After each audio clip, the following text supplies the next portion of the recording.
Film industry ਦਾ ਬੰਦਾ ਸੀ। ਪ੍ਰਿਤਪਾਲ ਹੋਣੀ ਵੀ ਸਾਰੇ ਲੋਕ ਕਹਿੰਦੇ ਨੇ ਇਹ ਦੁਬਈ ਦੇ ਵਿੱਚ ਇਹਨਾਂ ਦਾ ਟਰਾਂਸਪੋਰਟ ਦਾ ਕੰਮ ਇਹ ਇੱਕੋ ਦਮ ਆਏ ਨੇ, ਹੈ ਨਾ।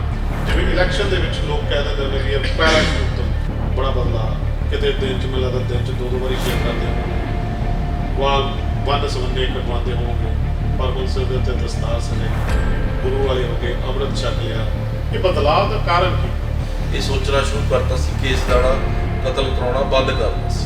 ਹੁੰਦਾ ਨਾ ਵੀ ਇੱਕ ਲਾਈਟ ਜੀ ਜਗ ਜਾਂਦੀ, ਪਤਾ ਨਹੀਂ ਕਿਆ ਬਾਤ ਹੈ। ਇਹ ਕਿਹੜੀ ਲਾਈਟ ਤੁਹਾਨੂੰ ਦਿਖੀ ਵੀ ਤੁਸੀਂ ਸਰਦਾਰ ਸਿਮਰਜੀਤ ਸਿੰਘ ਮਾਨ ਜੀ ਦਾ ਐਜ਼ ਐਮਪੀ ਇਲੈਕਸ਼ਨ ਜਿੱਤਣਾ, ਔਰ ਉਹਨਾਂ ਦਾ ਵੀ ਬਹੁਤ ਪੁਰਾਣਾ ਏਜੰਡਾ ਇਹੀ ਰਿਹਾ। ਤਾਂ it is not my voice only ਕਿ ਮੇਰੀ ਇਹ ਡਿਮਾਂਡ ਜਾਂ ਵੌਇਸ ਹੈ। ਮੈਂ ਤਾਂ ਸੰਗਰੂਰ ਤੋਂ ਬਿਲੋਂਗ ਵੀ ਨਹੀਂ ਕਰਦਾ, ਨਾ ਹੀ ਮੇਰੀ ਉੱਥੋਂ ਦੀ ਵੋਟ ਹੈ। ਆਪਾਂ ਸਾਰੀ ਉਮਰ ਘਰਾਂ 'ਚ ਹੀ ਰਹਿਣਾ, ਧਰਮ ਦੇ ਘਰ ਤੋਂ ਬਾਹਰ ਹੋ ਨਹੀਂ ਸਕਦੇ। ਸਾਰੀ ਉਮਰ ਹੀ ਸਿੰਘ ਲਿਖਣਾ ਆਪਦੇ ਨਾਲ। ਤਾਂ ਮੈਂ ਸਿੱਖਾਂ ਦੇ ਘਰੇ ਜੰਮਿਆ, ਮੈਂ ਸਿੱਖ ਤਾਂ ਹੈ ਹੀ, ਸਿੱਖ ਤਾਂ ਸਾਰੀ ਉਮਰ ਹੀ ਰਹਿਣਾ। ਅੰਮ੍ਰਿਤਧਾਰੀ ਸਿੱਖ ਹੋਣਾ, ਕਿਸੇ ਵੀ ਕੌਮ 'ਚ ਜਾ ਉਹਨੂੰ ਜਗਾਉਣਾ ਇੱਕ ਵੱਖਰੀ ਗੱਲ ਹੈ। ਇਹ ਸਿੱਖੀ ਜਾਂ ਇਹ ਬਾੜਾ ਨਹੀਂ ਹੋਣਾ ਆ, ਸਿੱਖੀ ਬਹੁਤ ਪੁਰਾਣੀ ਹੈ। ਤੇਰੇ ਮੁਲਕਾਂ 'ਚ ਇਹ ਹੁਣ ਇਸ ਧਰਮ ਦੀ ਜੋ ਸਥਾਪਨਾ, ਇਸ ਧਰਮ ਦੇ ਪੈਰ ਨੇ ਜੋ ਉਹ ਜੰਮ ਚੁੱਕੇ ਨੇ। ਮੈਂ ਵੀ ਹੁਣ ਦੁਬਈ ਗਿਆ ਸੀ ਇੱਕ ਵਾਰੀ, ਮੈਂ ਹੋਰ ਬਥੇਰੇ ਮੁਲਕਾਂ 'ਚ ਗਿਆ, ਤਾਂ ਫਿਰ ਮੈਨੂੰ ਵੀ ਕਹਿ ਦੇਣਗੇ ਤੁਸੀਂ ਬਾਹਰੋਂ। ਸਾਰੇ ਲੋਕ ਕਹਿ ਦਿੰਦੇ ਆ ਕਾਲਾ ਦੌਰ ਸੀ, ਹਾਲਾਂਕਿ ਉਹ ਗਲਤ ਕਹਿੰਦੇ ਆ। ਬਿਲਕੁਲ ਇਸ ਗੱਲ ਤੇ ਅਡੋਲ ਹੈ, ਮੈਂ ਬਿਲਕੁਲ ਔਨ ਕੈਮਰਾ ਇਹ ਗੱਲ ਕਹਿ ਰਿਹਾ। ਇਹ 1955 ਜਦੋਂ 200 ਸਿੱਖ ਮਾਰੇ ਗਏ ਆ, ਸਿਰਫ ਉਹ ਇਹ ਕਹਿ ਰਹੇ ਸੀ ਪੰਜਾਬੀ ਸੂਬਾ ਜਿੰਦਾਬਾਦ, ਉਦੋਂ ਤਾਂ ਨਹੀਂ ਸੰਤਾ ਕਰਕੇ ਆਇਆ। ਇੱਕ ਧਰਮ ਦਾ ਬੱਚਾ ਮਰ ਰਿਹਾ, ਇਕੱਲੇ ਸਿੱਖਾਂ ਦਾ ਬੱਚਾ ਨਹੀਂ ਮਰ ਰਿਹਾ, ਤਾਂ ਉਦੋਂ ਵੀ ਸੰਤਾ ਕਰਕੇ ਆਇਆ।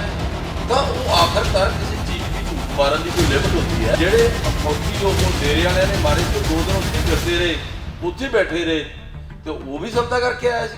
ਕਿਹੜੀ ਗੱਲ ਤੁਸੀਂ ਕਿਸੇ ਤੇ ਇਲਜ਼ਾਮ ਪਾ ਕੇ ਤੁਸੀਂ ਉਹਨੂੰ ਆਪ ਦਾ ਪੱਲਾ ਝਾੜਦੇ ਰਹੋਗੇ ਤੁਸੀਂ। ਪਰ ਗੱਲ ਅਸੀਂ ਖਾਲਿਸਤਾਨ ਦੀ ਜੇ ਆਪਾਂ ਗੱਲ ਕਰਦੇ ਹਾਂ ਵੀ ਖਾਲਿਸਤਾਨ ਦੀ ਹਮਾਇਤ ਜਿਹੜੇ ਅੱਜ ਕੱਲ੍ਹ ਬਹੁਤ ਲੋਕ ਕਰ ਰਹੇ, ਈਵਨ ਕਿ ਤੁਸੀਂ ਵੀ ਕਰ ਰਹੇ, ਮੈਨੂੰ ਲੱਗਦਾ ਜੋ ਸਿੱਖਾਂ ਨੂੰ ਇੱਕ ਧਰਮ ਦਾ, ਇੱਕ ਭਾਸ਼ਾ ਦਾ ਹੀ ਦਰਜਾ ਨਹੀਂ ਦਿੱਤਾ ਗਿਆ ਸੀ। ਉਸ ਸੰਵਿਧਾਨ ਨੂੰ ਸ਼ੁਰੂ ਤੋਂ ਲੈ ਕੇ ਅੱਜ ਤੱਕ ਸਾਈਨ ਨਹੀਂ ਕੀਤੀ ਕੋਈ। ਅੱਜ ਦੀ ਸੰਤਾ ਤੋਂ ਪਹਿਲਾਂ 1947 ਚੋਂ ਸੰਵਿਧਾਨ ਦੇ ਸਿੱਖਾਂ ਦੇ ਸਾਈਨ ਹੀ ਨਹੀਂ ਹੈ। ਬੰਗਲਾਦੇਸ਼ ਤੇ ਪਾਕਿਸਤਾਨ ਦੋਨੇ ਮੁਸਲਮਾਨ ਕੰਟਰੀ ਨੇ, ਫਿਰ ਤਾਂ ਉਹਨਾਂ ਨੂੰ ਅੱਡ ਕਰਨ ਦੀ ਲੋੜ ਹੀ ਨਹੀਂ ਸੀ। ਤੁਹਾਡੇ ਕੋਈ ਆ ਕੇ ਦਾੜੀ ਨੂੰ ਜਾਂ ਕੇਸਾਂ ਨੂੰ ਜਾਂ ਦਸਤਾਰ ਨੂੰ ਹੱਥ ਪਾਵੇ, ਤੁਸੀਂ ਉਹਦੇ 2 ਥੱਪੜੇ ਮਾਰ ਦੋ। ਫਿਰ ਆਪਦਾ ਗੁਨਾਹ ਮੰਨ ਵੀ ਲਿਆ, ਹੁਣ ਉਹਨੂੰ ਲੁਕਾਉਣ ਵਾਸਤੇ ਤੁਸੀਂ ਕਹਿ ਰਹੇ ਹੋ ਅਗਰੈਸ਼ਨ। ਕਾਹਦਾ ਅਗਰੈਸ਼ਨ ਜੀ? ਫਿਰ ਆਪਦਾ ਗੁਨਾਹ ਮੰਨ ਵੀ ਲਿਆ, ਹੁਣ ਉਹਨੂੰ ਲੁਕਾਉਣ ਵਾਸਤੇ ਤੁਸੀਂ ਕਹਿ ਰਹੇ ਹੋ ਅਗਰੈਸ਼ਨ। ਕਾਹਦਾ ਅਗਰੈਸ਼ਨ ਜੀ? ਇੱਕ ਬੰਦੇ ਤੇ ਤੁਸੀਂ FIR ਕੀਤੀ ਭਾਈ ਅਮਰਪਾਲ ਸਿੰਘ ਜੀ ਦੇ, ਉਹ ਆਪਦੀ ਗ੍ਰਿਫਤਾਰੀ ਜਾਂ ਆਪਦਾ ਮੁਜ਼ਾਹਰਾ ਕਰਨ ਜਾ ਰਹੇ ਆ, ਫਿਰ ਤੁਸੀਂ ਉੱਥੇ ਸਾਰੇ ਬੈਰੀਕੇਡ ਕਿਉਂ ਲਾ ਰੱਖੇ ਸੀ? ਫਿਰ ਕਰਨਾ ਸੀ ਅਰੈਸਟ ਉਹਨਾਂ ਨੂੰ। ਦੇਖੋ ਫਿਰ ਤਾਂ ਤੁਸੀਂ FIR ਕੀਤੀ ਵੀ ਸੀ। ਜੇ ਤੁਸੀਂ ਸਹੀ ਸੀਗੇ, ਜੇ ਤੁਸੀਂ ਮੰਨਦੇ ਸੀ ਉਹ FIR ਸਹੀ ਹੈ, ਤਾਂ ਫਿਰ ਆਪਦੀ ਕਾਰਵਾਈ ਕਰਨੀ ਸੀ, ਅਰੈਸਟ ਕਰਨਾ ਸੀ। ਉਹਨਾਂ ਦੇ ਧੀ ਨੂੰ ਨੰਗੀ ਕਰਕੇ, ਉਹਦੇ ਕੱਪੜੇ ਉਤਾਰ ਕੇ, ਪਿਓ ਦੇ ਕੱਪੜੇ ਉਤਾਰ ਕੇ ਉਹਦੇ ਉੱਤੇ ਪਾ ਕੇ, ਉਹਨਾਂ ਦੇ ਤੇਲ ਪਾ ਕੇ ਫੂਕਿਆ ਗਿਆ। ਹੋਰ ਵੀ ਬਹੁਤ ਥਾਵਾਂ ਤੇ ਬੜੀਆਂ ਚੀਜ਼ਾਂ ਹੁੰਦੀਆਂ ਨੇ, ਪਰ ਇਹਦਾ ਹੱਲ ਇਹੀ ਹੈ ਕਿ ਤੁਸੀਂ ਇਹ ਕਹੋ ਵੀ ਖਾਲਿਸਤਾਨ।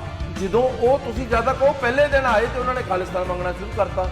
1947 ਦੇ ਵਿੱਚ ਉਸ ਸੰਵਿਧਾਨ ਤੇ ਸਾਈਨ ਨਹੀਂ ਕੀਤੇ ਗਏ, ਉਹਦੇ ਮੰਗੇ ਤੇ ਉੱਠ ਗਈ ਸੀ ਨਾ, ਤਾਂ ਹੀ ਨਹੀਂ ਸਾਈਨ ਹੋਏ ਕਿ ਸਾਨੂੰ ਬਰਾਬਰ ਦਾ ਦਰਜਾ ਨਹੀਂ ਦਿੱਤਾ ਜਾ ਰਿਹਾ।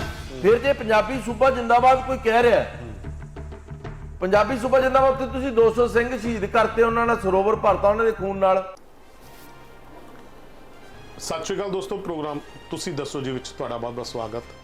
ਤੁਹਾਨੂੰ ਪਤਾ ਕਿ ਇਸ ਵਿੱਚ ਆਪਾਂ ਗੱਲ ਕਰਦੇ ਹਾਂ ਕਿਸੇ ਸ਼ਖਸੀਅਤ ਦੇ ਨਾਲ ਤੇ ਜਾਣਦੇ ਹਾਂ, ਕਿਉਂਕਿ ਜ਼ਿੰਦਗੀ ਹੈ, ਜ਼ਿੰਦਗੀ ਦੇ ਵਿੱਚ ਉਤਾਰ ਚੜਾਵ, ਬਦਲਾਵ ਆਉਂਦੇ ਰਹਿੰਦੇ ਆ, ਤੇ ਬਦਲਾਅ ਜਿਹੜਾ ਆਉਣਾ ਜ਼ਰੂਰੀ ਵੀ ਹੈ। ਪਿਛਲੇ ਸਾਲਾਂ ਦੇ ਵਿੱਚ ਆਪਾਂ ਜੇ ਆਪਾਂ ਗੱਲ ਕਰਦੇ ਹਾਂ ਤਾਂ ਪਿਛਲੇ ਸਾਲਾਂ ਦੇ ਵਿੱਚ ਆਪਾਂ ਦੇਖ ਰਹੇ ਸੀਗੇ ਬਠਿੰਡਾ ਦੇ ਅਜੀਤ ਰੋਡ ਤੇ ਈ ਸਕੂਲ, ਉਹਦੇ ਮਾਲਕ ਰੁਪਿੰਦਰ ਸਿੰਘ ਸਰਸੂਆ ਕਲੀਨ ਸ਼ੇਵ ਹੁੰਦੇ ਸੀ, ਮੁੱਛਾਂ ਦਾੜੀ ਕਟਾ ਕੇ ਰੱਖਦੇ ਸੀ, ਸਿਰ ਤੇ ਕੇਸ ਨਹੀਂ ਸੀ। ਪਰ ਕੀ ਬਦਲਾਅ ਆਇਆ ਤੁਸੀਂ ਸਾਰਿਆਂ ਨੇ ਦੇਖਿਆ ਹੋਣਾ ਕਿ ਅੱਜ ਕੱਲ੍ਹ ਉਹਨਾਂ ਨੇ ਸਿਰ ਤੇ ਦਸਤਾਰ ਸਜਾਈ, ਅੰਮ੍ਰਿਤ ਛਕ ਲਿਆ। ਇਹ ਐਡਾ ਵੱਡਾ ਬਦਲਾਅ ਕਿਉਂ? ਇਹੀ ਜਾਣਨ ਵਾਸਤੇ ਮੈਂ ਅੱਜ ਉਹਨਾਂ ਦੇ ਕੋਲ ਬੈਠਾ। ਤੇ ਸਭ ਤੋਂ ਪਹਿਲਾਂ ਸਵਾਗਤ ਹੈ ਤੁਹਾਡਾ ਰੁਪਿੰਦਰ ਸਿੰਘ ਖਾਲਸਾ ਜੀ। ਵਾਹਿ ਖਾਲਸਾ ਵਾਹਿ ਫਤਿਹ ਜੀ। ਸਤਿ ਸ਼੍ਰੀ ਅਕਾਲ ਸੁਰਿੰਦਰ ਜੀ, ਬਹੁਤ ਬਹੁਤ ਧੰਨਵਾਦ ਤੁਹਾਡਾ ਇਸ ਪ੍ਰੋਗਰਾਮ ਤੇ ਸੱਦਣ ਵਾਸਤੇ।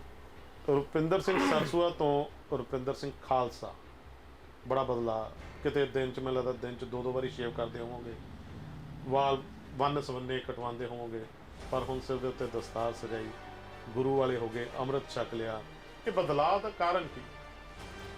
ਦੇਖੋ ਜੀ, ਜਦੋਂ ਆਪਾਂ ਰੁਪਿੰਦਰ ਸਿੰਘ ਕਹਿੰਦੇ ਆ ਤਾਂ ਉਸ ਦੇ ਵਿੱਚ ਬਹੁਤ ਸਾਰਾ ਇਤਿਹਾਸ ਤੇ ਚੀਜ਼ਾਂ ਸਿਮਟ ਜਾਂਦੀਆਂ ਨੇ, ਆ ਜਾਂਦੀਆਂ ਨੇ ਕੁਦਰਤੀ ਤੌਰ ਤੇ। ਤਾਂ ਰੁਪਿੰਦਰ ਸਿੰਘ ਦਾ ਮਤਲਬ ਹੀ ਅਸਲ 'ਚ ਖਾਲਸਾ ਹੈ, ਸਰਦਾਰੀ ਹੈ, ਦਸਤਾਰ ਹੈ, ਕੇਸਦਾੜ ਹੈ। ਤਾਂ ਕਈ ਵਾਰੀ ਬੰਦਾ ਮਨਮੱਤ ਹੋ ਜਾਂਦਾ ਹੈ ਜਾਂ ਵਿਕਾਰਾਂ 'ਚ ਫਸ ਜਾਂਦਾ, ਉਹਨੂੰ ਹੌਲੀ ਹੌਲੀ ਉਮਰ ਦੇ ਹਿਸਾਬ ਨਾਲ ਵੀ, ਜਾਂ ਜਦੋਂ ਕੋਈ ਗੱਲ ਤੁਹਾਡੇ ਮੂਹਰੇ ਕਰਦਾ ਹੈ, ਕਿਸੇ ਵੀ ਮਾਧਿਅਮ ਦੇ ਰਾਹੀਂ ਕੋਈ ਚੀਜ਼ ਤੁਹਾਡੇ ਸਾਹਮਣੇ ਆਉਂਦੀ ਹੈ, ਫਿਰ ਤੁਹਾਨੂੰ ਆਪਦੇ ਅੰਦਰੋਂ ਉਹ ਚੀਜ਼ ਮਹਿਸੂਸ ਹੁੰਦੀ ਹੈ। ਇਹ ਚੀਜ਼ਾਂ ਕੋਈ ਕਿਸੇ ਤੋਂ ਜ਼ਬਰਦਸਤੀ ਨਹੀਂ ਕਰਵਾ ਸਕਦਾ।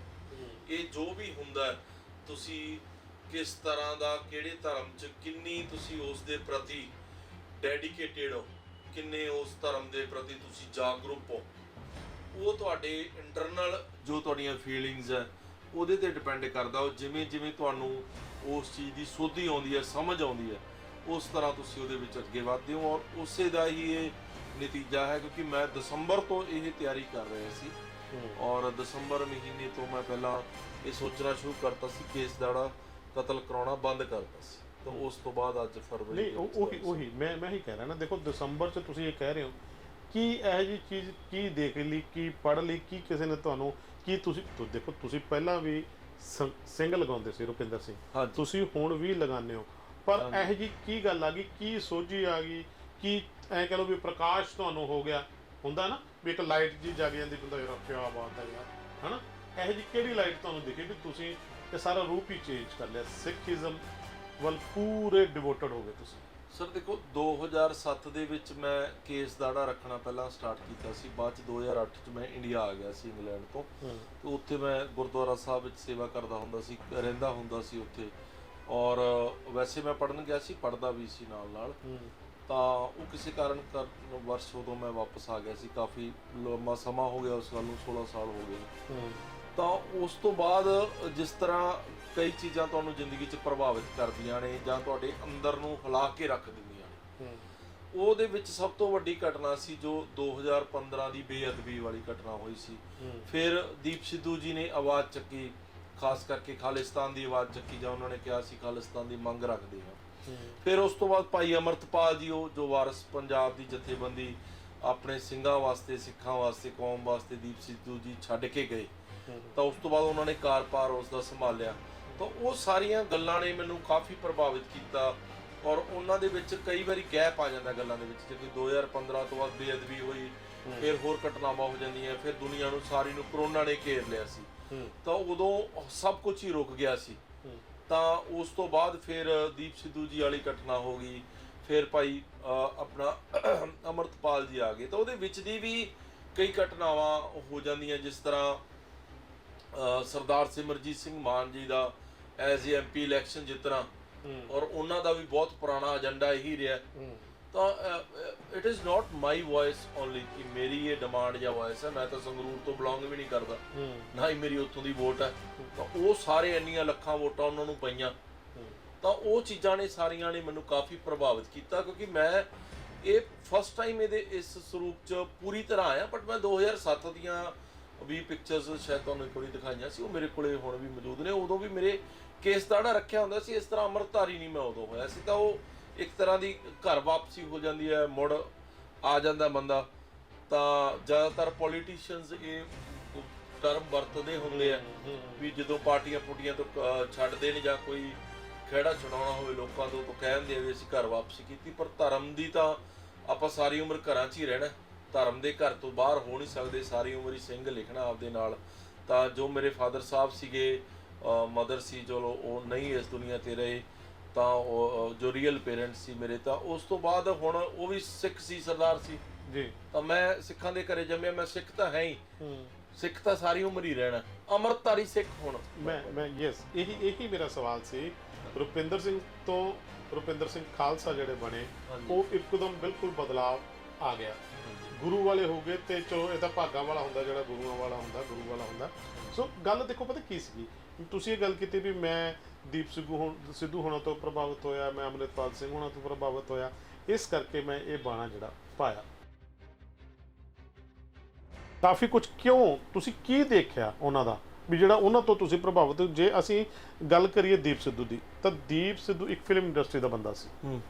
ਜਾਂ ਅੰਮ੍ਰਿਤਪਾਲ ਹੋਣਾ ਦੀ ਗੱਲ ਕਰਦੇ ਤਾਂ ਅੰਮ੍ਰਿਤਪਾਲ ਹੋਣੀ ਵੀ ਸਾਰੇ ਲੋਕ ਕਹਿੰਦੇ ਨੇ ਇਹ ਦੁਬਈ ਦੇ ਵਿੱਚ ਇਹਨਾਂ ਦਾ ਟਰਾਂਸਪੋਰਟ ਦਾ ਕੰਮ, ਇਹ ਇੱਕੋ ਦਮ ਆਏ ਨੇ, ਹੈ ਨਾ। ਜਿਵੇਂ ਇਲੈਕਸ਼ਨ ਦੇ ਵਿੱਚ ਲੋਕ ਕਹਿ ਦਿੰਦੇ ਹੁੰਦੇ ਵੀ ਯਾਰ ਪੈਰਾਸ਼ੂਟ ਤੋਂ, ਸੇਮ ਇਸੇ ਤਰੀਕੇ ਨਾਲ ਲੋਕਾਂ ਦਾ ਇਹ ਕਹਿਣਾ ਵੀ ਅੰਮ੍ਰਿਤਪਾਲ ਹੋਣੀ ਆਏ, ਤੁਸੀਂ ਉਹਨਾਂ ਨੂੰ ਵਾਰਿਸ ਪੰਜਾਬ ਦੇ ਬਣਾਇਆ। ਉਹ ਵੀ ਤੁਹਾਡੇ ਵਾਂਗੂ ਪਹਿਲਾਂ ਕਲੀਨ ਸ਼ੇਵ ਹੀ ਸੀਗੇ, ਹੈ ਨਾ। ਸਰ ਦੇਖੋ, ਇਸ ਦਾ ਬੜਾ ਹੀ ਇੱਕ ਸਰਲ ਜਿਹਾ ਆਨਸਰ ਹੈ ਜੇ ਆਪਾਂ ਸਮਝਣ ਦੀ ਕੋਸ਼ਿਸ਼ ਕਰੀਏ ਕਿ ਕਿਸੇ ਬੰਦੇ ਦਾ ਆਉਣਾ, ਕਿਸੇ ਵੀ ਕੌਮ 'ਚ ਜਾਂ ਉਹਨੂੰ ਜਗਾਉਣਾ ਇੱਕ ਵੱਖਰੀ ਗੱਲ ਹੈ। ਇਹ ਸਿੱਖੀ ਜਾਂ ਇਹ ਬਾਣਾ ਨਹੀਂ ਹੋਣਾ ਆ। ਸਿੱਖੀ ਬਹੁਤ ਪੁਰਾਣੀ ਹੈ। ਇਹ ਗੁਰੂ ਨਾਨਕ ਜੀ ਜੋ ਆਪਣੇ ਸਾਹਿਬ ਸੀ, ਜੋ ਬ੍ਰਹਮ ਗਿਆਨੀ ਸੀ, ਜੋ ਆਪਣੇ ਗੁਰੂ ਸੀ ਸਭ ਧਰਮਾਂ ਦੇ ਜਾਂ ਸਾਡੇ ਸਿੱਖਾਂ ਦੇ, ਤਾਂ ਉਹ ਉੱਥੋਂ ਚੱਲੀ ਆ ਰਹੀ ਹੈ ਇਹ। ਉਹਦੇ ਵਿੱਚ ਬੰਦੇ ਬਥੇਰੇ ਆਉਂਦੇ ਜਾਂਦੇ ਰਹਿੰਦੇ ਨੇ। ਕਈ ਵਾਰੀ ਉਹ ਵੱਧ ਆ ਜਾਂਦੇ ਆ, ਕਈ ਵਾਰੀ ਉਹ ਵੇਵ ਬੜੀ ਤਕੜੀ ਜ਼ਬਰਦਸਤ ਢੰਗ ਨਾਲ ਉੱਠ ਪੈਂਦੀ ਹੈ, ਕਈ ਵਾਰੀ ਉਹ ਠੰਡੀ ਹੋ ਜਾਂਦੀ ਹੈ। ਤਾਂ ਬਟ ਉਹ ਸਿੱਖੀ ਸਰੂਪ 'ਚ, ਸਿੱਖੀ ਬਾਣੇ 'ਚ ਪਤਤ ਲੋਕਾਂ ਦਾ ਆਉਣਾ, ਮੇਰੇ ਅੱਗੇ ਪਤਤ ਲੋਕਾਂ ਦਾ ਆਉਣਾ, ਜਾਂ ਸਿੱਖੀ ਸਰੂਪ 'ਚ ਸ਼ੁਰੂ ਤੋਂ ਬਚਪਨ ਤੋਂ ਬਥੇਰੇ ਅੰਮ੍ਰਿਤਧਾਰੀ ਸਿੰਘ ਨੇ ਜਿਹੜੇ ਬੱਚਿਆਂ ਦਾ ਇੱਕ ਵਾਰੀ ਵੀ ਕੋਈ ਕੇਸ ਕਤਲ ਨਹੀਂ ਕਰਾਉਂਦੇ ਜਾਂ ਸ਼ੁਰੂ ਤੋਂ ਰਹਿੰਦੇ ਨੇ, ਤਾਂ ਉਹ ਬਹੁਤ ਵੱਡਾ ਧਰਮ ਹੈ, ਬੜਾ ਵਿਲੱਖਣ ਧਰਮ ਹੈ। ਬਥੇਰੇ ਮੁਲਕਾਂ 'ਚ ਇਹ ਹੁਣ ਇਸ ਧਰਮ ਦੀ ਜੋ ਸਥਾਪਨਾ, ਇਸ ਧਰਮ ਦੇ ਪੈਰ ਨੇ ਜੋ ਉਹ ਜੰਮ ਚੁੱਕੇ ਨੇ, ਤਾਂ ਇਸ 'ਚ ਬਥੇਰੇ ਬੰਦੇ ਆਉਂਦੇ ਰਹਿੰਦੇ ਨੇ। ਉਹਦੇ 'ਚ ਹੁਣ ਤੁਸੀਂ ਕਹਿ ਲਓ ਵੀ ਭਾਈ ਅੰਮ੍ਰਿਤਪਾਲ ਜੀ ਹੈ, ਤਾਂ ਉਹ ਭਾਈ ਅੰਮ੍ਰਿਤਪਾਲ ਜੀ ਇੰਡੀਆ ਆਪਣੇ ਪੰਜਾਬ ਦੀ ਧਰਤੀ ਤੇ 20 ਸਾਲ ਤੱਕ ਰਹੇ। +2 ਸਾਰਾ ਪੜ੍ਹਾਈ ਇੱਥੋਂ ਕੀਤੀ ਹੈ, ਘਰ ਦੇ ਕੰਮ ਕਾਰ ਕਰਕੇ ਉੱਥੇ ਗਏ ਸੀ, ਫਿਰ ਉਹ ਵਾਪਸ ਇੱਥੇ ਆ ਗਏ। ਤਾਂ ਮੈਂ ਘੱਟੋ ਘੱਟ ਮੈਨੂੰ ਲੱਗਦਾ ਮੇਰਾ 25-30 ਮੁਲਕਾਂ ਦਾ ਵੀਜ਼ਾ ਲੱਗਿਆ ਹੋਣਾ। ਮੈਂ ਵੀ ਇੰਗਲੈਂਡ ਪੜ੍ਹਨ ਗਿਆ ਸੀ, ਮੈਂ ਵੀ ਹੁਣ ਦੁਬਈ ਗਿਆ ਸੀ ਇੱਕ ਵਾਰੀ, ਮੈਂ ਹੋਰ ਬਥੇਰੇ ਮੁਲਕਾਂ 'ਚ ਗਿਆ। ਤਾਂ ਫਿਰ ਮੈਨੂੰ ਵੀ ਕਹਿ ਦੇਣਗੇ ਵੀ ਤੁਸੀਂ ਬਾਹਰੋਂ ਆਏ। ਨਹੀਂ, ਗੱਲ ਇਹ ਨਹੀਂ। ਦੇਖੋ, ਬਾਹਰੋਂ ਆਏ ਵਾਲੀ ਟਰਮ ਹੀ ਗਲਤ ਹੈ। ਬਾਹਰੋਂ ਸ਼ਬਦ ਆਪਾਂ ਉਸ ਵਾਸਤੇ ਵਰਤ ਸਕਦੇ ਹਾਂ ਜਿਹੜਾ ਉੱਥੋਂ ਦਾ ਕੋਈ ਸਿਟੀਜ਼ਨ ਹੋਵੇ। ਦੇਖੋ, ਬੇਸਿਕ ਗੱਲ ਤਾਂ ਇਹ ਹੈ, ਜੇ ਉਹਨੂੰ ਆਪਾਂ ਟੈਕਨੀਕਲ ਜਾਂ ਲੀਗਲ ਢੰਗ ਨਾਲ ਸਮਝੀਏ। ਗੱਲ ਇਹ ਵੀ ਤੁਸੀਂ ਉਹ ਸੁਣਦੇ ਆਪਾਂ, ਦੇਖੋ ਅੱਜ ਕੱਲ ਜਿਹੜਾ ਕਹਿੰਦੇ ਨੇ ਵੀ ਖਾਲਿਸਤਾਨ ਬਣਨਾ ਚਾਹੀਦਾ, ਅੱਜ ਕੱਲ ਕਾਫੀ ਚੱਲ ਰਿਹਾ ਦੁਬਾਰਾ 84 ਤੋਂ ਬਾਅਦ। 84 ਦੇ ਵਿੱਚ ਹਾਲਾਤ ਦੇਖੇ ਹੋਣਗੇ ਤੁਸੀਂ? 84 ਦੇ ਨਹੀਂ, ਮੈਂ 83 ਚ ਪੈਦਾ ਹੋਇਆ ਜੀ, ਮੈਂ ਨਹੀਂ ਦੇਖੇ। ਤੁਸੀਂ ਨਹੀਂ ਦੇਖੇ? ਮੈਂ ਸੁਣੇ ਜ਼ਰੂਰ ਹੈ, ਸੁਣੇ ਹੋਣਗੇ, ਅੱਖੀ ਤਾਂ ਨਹੀਂ ਦੇਖੇ। ਮੇਰੀ 40 ਸਾਲ ਦੀ ਉਮਰ ਹੈ, ਤਾਂ ਉਹ ਦੇਖੋ ਜਿੰਨਾ ਕੁ ਆਪਾਂ ਨੂੰ ਸਮਝ ਆਇਆ। 84 ਦੇ ਹਾਲਾਤ ਕਾਫੀ ਹੱਦ ਤੱਕ ਬਣਾਏ ਗਏ ਸੀ। ਸੰਤਾਂ ਦੀਆਂ ਸਾਰੀਆਂ ਲਾਈਵ ਇੰਟਰਵਿਊਜ਼ YouTube ਤੇ ਪਈਆਂ, ਤੁਸੀਂ ਸੁਣ ਸਕਦੇ ਹੋ। ਬਿਲਕੁਲ। ਉਹਦੇ ਵਿੱਚ ਉਹਨਾਂ ਨੇ ਕੀ ਮੰਗ ਰੱਖੀ ਸੀ? ਉਹਨਾਂ ਨੇ ਕੀ ਮੰਗ ਰੱਖੀ? ਉਹਨਾਂ ਨੇ ਕਿਹਾ ਕਿ ਸਾਨੂੰ 1 ਨੰਬਰ ਦੇ ਸ਼ਹਿਰੀ ਦਾ ਦਰਜਾ ਚਾਹੀਦਾ। ਹੁਣ ਤੁਹਾਨੂੰ ਮੈਂ ਇੱਕ ਐਗਜ਼ਾਮਪਲ ਦਿੰਦਾ। ਉਹ ਤੁਸੀਂ ਕਹਿ ਦਿੰਦੇ ਹੋ, ਬਹੁਤ ਸਾਰੇ ਲੋਕ ਕਹਿ ਦਿੰਦੇ ਆ ਕਾਲਾ ਦੌਰ ਸੀ, ਹਾਲਾਂਕਿ ਉਹ ਗਲਤ ਕਹਿੰਦੇ ਆ।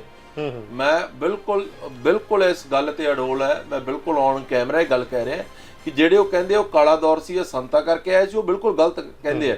ਇਹ 1955 ਚ ਜਦੋਂ 200 ਸਿੱਖ ਮਾਰੇ ਗਏ ਆ, ਸਿਰਫ ਉਹ ਇਹ ਕਹਿ ਰਹੇ ਸੀ ਪੰਜਾਬੀ ਸੂਬਾ ਜਿੰਦਾਬਾਦ, ਉਦੋਂ ਤਾਂ ਨਹੀਂ ਸੰਤਾ ਕਰਕੇ ਆਇਆ।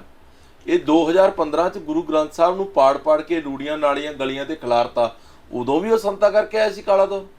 ਜਾਂ ਜਦੋਂ ਤੁਸੀਂ ਆਪਣਾ ਨਸ਼ਿਆਂ ਨਾਲ ਲੱਖਾਂ ਨੌਜਵਾਨ ਮਾਰਤਾ, ਨਾੜਿਆਂ 'ਚ ਟੀਕੇ, ਹਰ ਇੱਕ ਧਰਮ ਦਾ ਬੱਚਾ ਮਰ ਰਿਹਾ, ਇੱਕ ਇਕੱਲੇ ਸਿੱਖਾਂ ਦਾ ਬੱਚਾ ਨਹੀਂ ਮਰ ਰਿਹਾ, ਤਾਂ ਉਦੋਂ ਵੀ ਸੰਤਾ ਕਰਕੇ ਆਇਆ ਉਹ। ਤਾਂ ਉਹ ਆਖਰਕਾਰ ਕਿਸੇ ਚੀਜ਼ ਦੀ ਝੂਠ ਮਾਰਨ ਦੀ ਕੋਈ ਲਿਮਿਟ ਹੁੰਦੀ ਹੈ।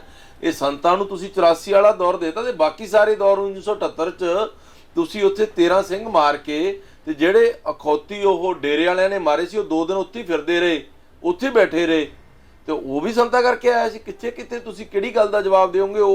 ਉਹ ਸਿੱਖ ਜਿਹੜੇ ਮਾਰੇ ਆ ਤੁਸੀਂ, ਜਾਂ ਜਿਹੜੇ ਬੱਚਿਆਂ ਦਾ ਕਤਲ ਕੀਤਾ, ਜਾਂ ਜਿਨ੍ਹਾਂ ਦੀ ਢਿੱਡਾਂ ਦੀਆਂ ਤੁਸੀਂ ਨਾੜਾਂ ਤੇ ਗਲੇ ਕੱਟੇ ਨੇ, ਉਹ ਤਾਂ ਨਹੀਂ ਸੰਤਾਂ ਨੇ ਕੀਤਾ। ਦੇਖੋ, ਕਿਹੜੀ ਗੱਲ ਤੁਸੀਂ ਕਿਸੇ ਤੇ ਇਲਜ਼ਾਮ ਪਾ ਕੇ ਤੁਸੀਂ ਉਹਨੂੰ ਆਪ ਦਾ ਪੱਲਾ ਝਾੜਦੇ ਰਹੋਗੇ? ਤੁਸੀਂ ਹੁਣ ਵਾਲੀ ਗੱਲ ਕਰ ਲਓ। ਰੋਜ਼ ਨੌਜਵਾਨ ਨਸ਼ੇ ਨਾਲ ਮਰ ਰਿਹਾ, ਰੋਜ਼ ਕਿਸਾਨ ਆਤਮ ਹੱਤਿਆ ਕਰ ਰਿਹਾ, ਰੋਜ਼ ਰੋਡਾਂ ਤੇ ਐਕਸੀਡੈਂਟ ਹੋ ਰਿਹਾ, ਕਿਉਂਕਿ ਭ੍ਰਸ਼ਟ ਸਿਸਟਮ ਸੀਗਾ। ਉਹ ਸੰਤਾ ਕਰਕੇ ਹੋ ਰਿਹਾ।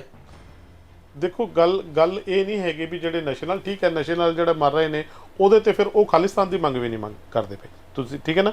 ਉਹ ਨਸ਼ੇ 'ਚ ਮਰ ਰਹੇ ਨੇ, ਪਰ ਗੱਲ ਅਸੀਂ ਖਾਲਿਸਤਾਨ ਦੀ ਜੇ ਆਪਾਂ ਗੱਲ ਕਰਦੇ ਹਾਂ ਕਿ ਖਾਲਿਸਤਾਨ ਦੀ ਹਿਮਾਇਤ ਜਿਹੜੇ ਅੱਜ ਕੱਲ੍ਹ ਬਹੁਤ ਲੋਕ ਕਰ ਰਹੇ, ਈਵਨ ਕਿ ਤੁਸੀਂ ਵੀ ਕਰ ਰਹੇ ਹੋ, ਮੈਨੂੰ ਲੱਗਦਾ ਕਿ ਹਾਂਜੀ ਖਾਲਿਸਤਾਨ ਬਣਨਾ ਚਾਹੀਦਾ ਹੈ। ਕੀ ਚਲੋ ਆਪਾਂ ਇਹ ਮੰਨ ਕੇ ਚੱਲ ਲੈਂਦੇ, ਤੁਹਾਡੀ ਗੱਲ ਆਪਾਂ ਵੱਡੀ ਕਰ ਲੈਂਦੇ, ਕੀ ਫਾਇਦਾ ਪੰਜਾਬ? ਸਰ ਦੇਖੋ, ਪਹਿਲੀ ਗੱਲ ਤਾਂ ਇਹ ਹੈ ਵੀ ਉਹ ਮੰਗ ਕਿੱਥੋਂ ਉੱਠ ਰਹੀ ਹੈ, ਕਿਉਂ ਉੱਠ ਰਹੀ ਹੈ, ਉਹਦੀ ਵਜ੍ਹਾ। ਉਹਦੀ ਵਜ੍ਹਾ ਇਹੀ ਹੈ ਵੀ ਸਿੱਖਾਂ ਤੇ ਜੋ ਜ਼ੁਲਮ ਹੋਇਆ ਸ਼ੁਰੂ ਤੋਂ 1947 ਤੋਂ ਬਾਅਦ, ਜਿਹਦੇ ਕਿ ਪ੍ਰਤੱਖ ਰੂਪ ਦੇ ਵਿੱਚ ਕਈ ਬੰਦਿਆਂ ਨੂੰ ਉਹਦੇ ਵਿੱਚ ਸਜ਼ਾਵਾਂ ਹੋਈਆਂ ਸੁਪਰੀਮ ਕੋਰਟ ਆਫ ਇੰਡੀਆ ਤੋਂ, ਵੀ ਇਹਨਾਂ ਨੇ ਸਿੱਖਾਂ ਦੀ ਨਸਲਕੁਸ਼ੀ ਕਰਨ ਦੀ ਕੋਸ਼ਿਸ਼ ਕੀਤੀ ਹੈ। ਜੋ ਸਿੱਖਾਂ ਨੂੰ ਇੱਕ ਧਰਮ ਦਾ, ਇੱਕ ਭਾਸ਼ਾ ਦਾ ਹੀ ਦਰਜਾ ਨਹੀਂ ਦਿੱਤਾ ਗਿਆ ਸੀ, ਉਸ ਸੰਵਿਧਾਨ ਨੂੰ ਸ਼ੁਰੂ ਤੋਂ ਲੈ ਕੇ ਅੱਜ ਤੱਕ ਸਾਈਨ ਨਹੀਂ ਕੀਤੇ। ਕੋਈ ਅੱਜ ਦੀ ਸੰਤਾਂ ਤੋਂ ਪਹਿਲਾਂ 1947 ਚੋਂ ਸੰਵਿਧਾਨ ਤੇ ਸਿੱਖਾਂ ਦੇ ਸਾਈਨ ਹੀ ਨਹੀਂ ਹੈ। ਫਿਰ ਜਿਹੜੀ ਖਾਲਿਸਤਾਨ ਦੀ ਗੱਲ ਹੈ, ਇਹ ਖਾਲਿਸਤਾਨ ਦੀ ਗੱਲ ਧਰਮਾਂ ਦੇ ਆਧਾਰ ਤੇ ਪਹਿਲਾਂ ਪਾਕਿਸਤਾਨ ਬਣਿਆ, ਬੰਗਲਾਦੇਸ਼ ਬਣਿਆ, ਉਹ ਧਰਮ ਦੇ ਆਧਾਰ ਤੇ ਵੰਡ ਹੋਈ ਸੀ। ਜੇ ਤੁਸੀਂ ਇੰਨੀਆਂ ਸਟੇਟਾਂ ਬਣਾਉਣੀਆਂ, ਤੇਲੰਗਾਨਾ ਹੁਣੇ 2014 ਚ ਸਟੇਟ ਬਣਾਈ ਹੈ, ਕਿਸੇ ਵਖਰੇਵੇਂ ਕਰਕੇ ਬਣੀ ਹੋਊਗੀ, ਕੁਛ ਨਾ ਕੁਛ ਉਹਦੇ ਚ ਡਿਫਰੈਂਸ ਹੋਣਗੇ, ਕੋਈ ਭਾਸ਼ਾ ਦਾ ਹੋਵੇ, ਕੋਈ ਰੰਗ ਦਾ ਹੋਵੇ, ਕੋਈ ਕਲਚਰ ਦਾ ਹੋਵੇ, ਕੋਈ ਬੋਲੀ ਦਾ ਹੋਵੇ, ਕੋਈ ਖਾਣ ਪੀਣ ਦਾ ਹੋਵੇ। ਜੇ ਇਸੇ ਹਿਸਾਬ ਨਾਲ ਤੁਸੀਂ ਗੱਲ ਕਰ ਰਹੇ ਹੋ ਸ਼ਮਿੰਦਰ ਜੀ, ਤੁਹਾਡਾ ਕੁਐਸਚਨ ਬਹੁਤ ਵਾਜਿਬ ਤੇ ਜਾਇਜ਼ ਹੈ। 70 ਤੋਂ ਪਲੱਸ ਮੁਲਕ ਨੇ ਮੁਸਲਮਾਨਾਂ ਦੇ, ਉਹ ਤਾਂ ਹੈ ਤਾਂ ਸਾਰੇ ਮੁਸਲਮਾਨ, ਸਾਰੇ ਅੱਲਾ ਨੂੰ ਮੰਨਦੇ ਆ, ਪਰ ਉਹਨਾਂ 'ਚ ਕੁਛ ਨਾ ਕੁਛ ਡਿਫਰੈਂਸਿਸ ਹੈ। ਆਪਣੇ ਹਿੰਦੁਸਤਾਨ ਦੀ ਗੱਲ ਹੀ ਲੈ ਲਓ, ਬੰਗਲਾਦੇਸ਼ ਤੇ ਪਾਕਿਸਤਾਨ ਦੋਨੇ ਮੁਸਲਮਾਨ ਕੰਟਰੀ ਨੇ ਜੀ, ਫਿਰ ਤਾਂ ਉਹਨਾਂ ਨੂੰ ਅੱਡ ਕਰਨ ਦੀ ਲੋੜ ਹੀ ਨਹੀਂ ਸੀ। ਫਿਰ ਤੁਸੀਂ ਇੰਨੀਆਂ ਸਟੇਟਾਂ ਬਣਾਤੀਆਂ, ਹਰ 5-7 ਸਾਲਾਂ ਬਾਅਦ ਤੁਸੀਂ 2-3 ਨਵੀਆਂ ਸਟੇਟਾਂ ਬਣਾਉਣੇ ਹੋ, ਉਹਦਾ ਕੋਈ ਆਧਾਰ ਤਾਂ ਹੁੰਦਾ ਨਾ ਸਟੇਟ ਬਣਨ ਦਾ, ਵੀ ਆਹ ਲੋਕ ਵੱਖਰੇ ਨੇ। ਇੱਕ ਮਾਂ ਦੇ 2 ਬੱਚੇ ਜੰਮਣ, ਜੁੜਵਾ ਵੀ ਜੰਮ ਪੈਣ, ਉਹਨਾਂ ਦੇ ਵਿੱਚ ਕੋਈ ਡਿਫਰੈਂਸ ਹੁੰਦਾ, ਉਹਨਾਂ ਦੇ ਗਾਂ ਬੱਚਿਆਂ 'ਚ ਵੀ ਡਿਫਰੈਂਸ ਹੁੰਦਾ। ਤਾਂ ਉਹ ਚੀਜ਼ਾਂ ਪਹਿਲਾਂ ਹੋਈਆਂ ਨੇ, ਉਹ ਉਸ ਤਰ੍ਹਾਂ ਪਹਿਲਾਂ ਕੀਤੀਆਂ ਗਈਆਂ। ਇਤਿਹਾਸ 'ਚ ਇੰਨੀਆਂ ਸਟੇਟਾਂ ਬਣੀਆਂ, ਇੰਨੇ ਕੰਟਰੀ ਬਣੇ ਨੇ, ਔਰ ਉਹ ਬਣਾਈਆਂ ਗਈਆਂ, ਔਰ ਆਪਣੇ ਇਸ ਜਿਹੜੀ ਧਰਤੀ ਤੇ ਆਪਾਂ ਬੈਠੇ ਆ, ਮੁਲਕ ਦੀ ਗੱਲ ਕਰਦੇ, ਉਹਦੇ ਵਿੱਚੋਂ ਹੀ ਬਣਾਈਆਂ ਗਈਆਂ। ਤਾਂ ਉਹ ਕੋਈ ਨਵੀਂ ਡਿਮਾਂਡ ਨਹੀਂ ਹੋ ਰਹੀ ਵੀ ਇੱਕ ਮੁਲਕ ਦੀ ਮੰਗ, ਕੋਈ ਇਹੋ ਜਿਹੀ ਮੰਗ ਕਰ ਲਈ ਜਿੱਥੇ ਦੁਨੀਆ ਤੇ ਕਦੇ ਮੰਗ ਹੀ ਨਹੀਂ ਹੋਈ। 200 ਦੇ ਕਰੀਬ ਪਹਿਲਾਂ ਮੁਲਕ ਬਣੇ ਹੀ ਆ ਦੁਨੀਆ ਤੇ। ਦੇਖੋ ਪਤਾ ਕੀ ਹੈ ਰੁਪਿੰਦਰ ਜੀ, ਗੱਲ ਇਹ ਚਲੋ ਠੀਕ ਹੈ, ਤੁਹਾਡੀ ਮੈਂ ਗੱਲ ਸੁਣ ਰਿਹਾ ਸੀਗਾ। ਮੈਂ ਤੁਹਾਨੂੰ ਇੱਕ ਇਹ ਵੀ ਤਾਂ ਗੱਲ ਕਹਿ ਰਿਹਾ ਸੀ, ਹੁਣ ਜਿਵੇਂ ਪਿਛਲੇ ਦਿਨੀ, ਜੇ ਤੁਸੀਂ ਇਹ ਗੱਲ ਕਰਦੇ ਹੋ, ਪਿਛਲੇ ਦਿਨੀ ਅਜਨਾਲਾ ਕਾਂਡ ਹੈ, ਜਿਹੜਾ ਕਾਂਡ ਹੀ ਕਹਿ ਸਕਦੇ ਹੋ ਤੁਸੀਂ, ਜੋ ਅਜਨਾਲਾ ਦੇ ਵਿੱਚ ਹੋਇਆ, ਉਹਦੇ ਵਿੱਚ ਤੁਸੀਂ ਇਹ ਦੇਖੋ ਵੀ ਕੀ ਹੁਣ ਤੁਸੀਂ ਜਾ ਰਹੇ, ਕੀ ਕੰਮ ਕਰਨ ਜਾ ਰਹੇ ਹੋ, ਤੇ ਲੋਕਾਂ ਦਾ ਕਹਿਣਾ ਵੀ ਮੇਰੀ ਅਜਨਾਲਾ ਵਾਲਾ ਇੱਕ ਪ੍ਰੋਟੈਸਟ ਸੀ, ਪਹਿਲਾਂ ਤਾਂ ਕਾਂਡ ਨਹੀਂ ਸੀ। ਹਾਂ ਬਿਲਕੁਲ, ਜੋ ਮੈਂ ਮੇਰੀ ਪਰਸਨਲ ਫੀਲਿੰਗਸ ਹੈ, ਮੈਂ ਆਪਣਾ ਪੁਆਇੰਟ ਆਫ ਵਿਊ ਦੇਣਾ। ਦੂਸਰੀ ਗੱਲ, ਤੁਸੀਂ ਪਹਿਲਾਂ ਇੱਕ ਐਕਸ਼ਨ ਕੀਤਾ, ਇੱਕ ਫੇਕ FIR ਜੀ, ਫਿਰ ਤੁਸੀਂ ਫੇਕ FIR ਦੀ ਕੈਂਸਲੇਸ਼ਨ ਭਰਦੇ ਹੋ, ਫਿਰ ਤੁਸੀਂ ਫੇਕ FIR ਦੀ ਕੈਂਸਲੇਸ਼ਨ ਭਰ ਕੇ ਅਦਾਲਤ 'ਚ ਲੈ ਕੇ ਜਾਂਦੇ ਹੋ, ਫਿਰ ਉਹ ਜੱਜ ਸਾਹਿਬ ਜੋ ਮਾਣਯੋਗ ਅਦਾਲਤ ਆ ਉਹ ਵੀ ਉਹਨੂੰ ਮੰਨਦੀ ਹੈ ਵੀ ਗਲਤ FIR ਸੀ, ਫਿਰ ਉਹ ਕੈਂਸਲ ਹੋ ਜਾਂਦੀ ਹੈ, ਫਿਰ ਉਹ ਸਿੰਘ ਨੂੰ ਛੱਡਿਆ ਵੀ ਜਾਂਦਾ ਹੈ। ਤੁਸੀਂ ਉਸ ਗਲਤੀ ਨੂੰ ਮੰਨਣ ਦੀ ਬਜਾਏ ਜਿਹੜਾ ਉਹ ਐਕਸ਼ਨ ਤੁਸੀਂ ਗਲਤ ਕੀਤਾ, ਉਹਦਾ ਜੋ ਰਿਐਕਸ਼ਨ ਹੋਇਆ, ਉਹਦੇ ਤੇ ਤੁਸੀਂ ਕਹਿ ਰਹੇ ਹੋ ਵੀ ਇਹ ਗਲਤ ਸੀ। ਇੱਕ ਐਗਜ਼ਾਮਪਲ ਦੇਣਾ ਤੁਹਾਨੂੰ ਮੈਂ, ਸ਼ਮਿੰਦਰ ਜੀ, ਤੁਹਾਡੇ ਕੋਈ ਆ ਕੇ ਦਾੜੀ ਨੂੰ ਜਾਂ ਕੇਸਾਂ ਨੂੰ ਜਾਂ ਦਸਤਾਰ ਨੂੰ ਹੱਥ ਪਾਵੇ, ਤੁਸੀਂ ਉਹਦੇ 2 ਥੱਪੜੇ ਮਾਰ ਦੋ, ਫਿਰ ਤੁਹਾਡੇ ਤੋਂ ਜਵਾਬ ਮੰਗਿਆ ਜਾਵੇ। ਥੱਪੜੇ ਮਾਰਨ ਦੀ ਗੱਲ ਕਰਨੀ ਹੈ, ਇਹ ਗੱਲ ਨਹੀਂ ਕਰਨੀ ਵੀ ਤੁਹਾਡੀ ਦਸਤਾਰ ਨੂੰ ਕਿਸੇ ਨੇ ਹੱਥ ਪਾਇਆ ਸੀ। ਦੇਖੋ, ਸਿੱਖਾਂ ਦੇ ਨਾਲ ਧੱਕਾ ਹੋਇਆ, ਸਿੱਖਾਂ ਦੇ ਖਿਲਾਫ ਇੱਕ ਗਲਤ ਬੰਦੇ ਨੂੰ ਚੱਕਿਆ ਗਿਆ, ਉਸ ਬੰਦੇ ਨੂੰ ਜੋ ਤੂਫਾਨ ਸਿੰਘ ਜੀ ਆ ਭਾਈ ਸਾਹਿਬ ਦੇ ਨਾਲ ਸੀ। ਫਿਰ ਤੁਸੀਂ ਉਹਦੀ ਫੇਕ FIR ਮੰਨ ਗਏ, ਫਿਰ ਆਪਦਾ ਗੁਨਾਹ ਮੰਨ ਵੀ ਲਿਆ, ਹੁਣ ਉਹਨੂੰ ਲੁਕਾਉਣ ਵਾਸਤੇ ਤੁਸੀਂ ਕਹਿ ਰਹੇ ਹੋ ਅਗਰੈਸ਼ਨ। ਕਾਹਦਾ ਅਗਰੈਸ਼ਨ ਜੀ? ਇੱਕ ਬੰਦੇ ਤੇ ਤੁਸੀਂ FIR ਕੀਤੀ ਭਾਈ ਅਮਰਪਾਲ ਸਿੰਘ ਜੀ ਤੇ, ਉਹ ਆਪਦੀ ਗ੍ਰਿਫਤਾਰੀ ਜਾਂ ਆਪਦਾ ਮੁਜ਼ਾਹਰਾ ਕਰਨ ਜਾ ਰਹੇ ਆ, ਫਿਰ ਤੁਸੀਂ ਉੱਥੇ ਸਾਰੇ ਬੈਰੀਗੇਡ ਕਿਉਂ ਲਾ ਰੱਖੇ ਸੀ? ਫਿਰ ਕਰਨਾ ਸੀ ਅਰੈਸਟ ਉਹਨਾਂ ਨੂੰ। ਦੇਖੋ, ਫਿਰ ਤਾਂ ਤੁਸੀਂ FIR ਕੀਤੀ ਵੀ ਸੀ, ਜੇ ਤੁਸੀਂ ਸਹੀ ਸੀਗੇ, ਜੇ ਤੁਸੀਂ ਮੰਨਦੇ ਸੀ ਉਹ FIR ਸਹੀ ਹੈ, ਤਾਂ ਫਿਰ ਆਪਦੀ ਕਾਰਵਾਈ ਕਰਨੀ ਸੀ, ਅਰੈਸਟ ਕਰਨਾ ਸੀ। ਪਰ ਦੇਖੋ ਪਤਾ ਕੀ ਲੋਕ ਕੀ ਮੰਗਦੇ ਨੇ ਜਵਾਬ ਕਿਸ ਗੱਲ ਦਾ? ਉਹ ਇਹ ਕਹਿੰਦੇ ਨੇ ਵੀ ਤੁਸੀਂ ਪ੍ਰੋਟੈਸਟ ਕਰਨ ਗਏ ਹੋ। ਲੋਕਾਂ ਦਾ ਇੱਕ ਮਾਈਂਡ ਸੈਟ ਮੀਡੀਆ ਦੇ ਥਰੂ ਨੈਰੇਟਿਵ ਕ੍ਰੀਏਟ ਕਰਕੇ ਬਣਾਇਆ ਵੀ ਜਾਂਦਾ ਹੈ। ਬਿਲਕੁਲ, ਦੇਖੋ ਤੁਸੀਂ ਮੀਡੀਆ ਵਾਲੇ ਹੋ, ਤੁਸੀਂ ਮੇਰੇ ਤੋਂ 100 ਗੁਣਾ ਬੈਟਰ ਇਸ ਚੀਜ਼ ਨੂੰ ਸਮਝਦੇ ਹੋ। ਦੇਖੋ, ਇਸੇ ਕਰਕੇ ਮੈਂ ਤੁਹਾਡੇ ਨਾਲ ਗੱਲ ਕਰ ਰਿਹਾ, ਬਿਕਾਜ਼ ਰੀਜ਼ਨ ਇਜ਼ ਦਿਸ ਕਿ ਤੁਸੀਂ ਇੱਕੋ ਦਮ ਜਿਹੜਾ ਤੁਹਾਡੇ ਚ ਚੇਂਜ ਆਇਆ, ਤੁਸੀਂ ਅਮਰਿਤਪਾਲ ਸਿੰਘ ਉਹਨਾਂ ਦੇ ਬਹੁਤ ਨੇੜੇ ਹੋਏ ਹੋਵੋਗੇ, ਉਹਨਾਂ ਨੂੰ ਮਿਲਿਓ ਕਈ ਵਾਰੀ। ਮੈਂ ਦੇਖਿਆ, ਸਿੱਖ ਹਾਂ, ਮੈਂ ਹਰ ਇੱਕ ਉਸ ਸਿੱਖ ਦੇ ਨੇੜੇ ਆ।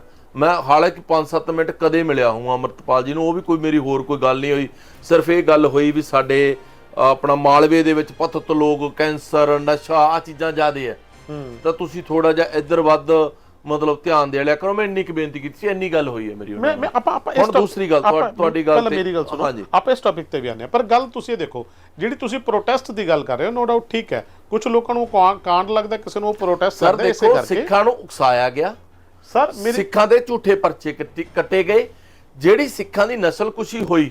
ਤੁਸੀਂ ਕਹਿ ਰਹੇ ਹੋ ਨਾ 84 ਵਾਲਾ ਦੌਰ, ਮੈਂ ਕਹਿੰਦਾ 84 ਚ ਸੰਤ ਚਲੇ ਗਏ, ਸ਼ਹੀਦੀ ਪਾ ਗਏ, ਉਦੋਂ ਬਾਅਦ ਵਾਲੇ ਦੌਰ ਦਾ ਕੌਣ ਜ਼ਿੰਮੇਵਾਰ ਹੈ? ਜਦੋਂ ਉਹ ਬੰਦਿਆਂ ਨੂੰ ਹਜ਼ਾਰਾਂ ਬੰਦਿਆਂ ਨੂੰ, ਹਜ਼ਾਰਾਂ ਪੁਲਿਸ ਅਫਸਰਾਂ ਨੂੰ ਸਜ਼ਾਵਾਂ ਹੋਈਆਂ ਵੀ ਇਹਨਾਂ ਨੇ ਫੇਕ ਐਨਕਾਊਂਟਰ ਕੀਤੀ ਆ। ਸੁਮੇਕ ਸੈਣੀ ਜੀ ਆ ਜਿਹੜੇ ਉਹ ਡੀਜੀਪੀ ਆ, ਉਹਨਾਂ ਤੇ ਹੁਣ ਵੀ ਉਹ ਅੰਦਰ ਰਹਿ ਕੇ ਆਏ ਆ।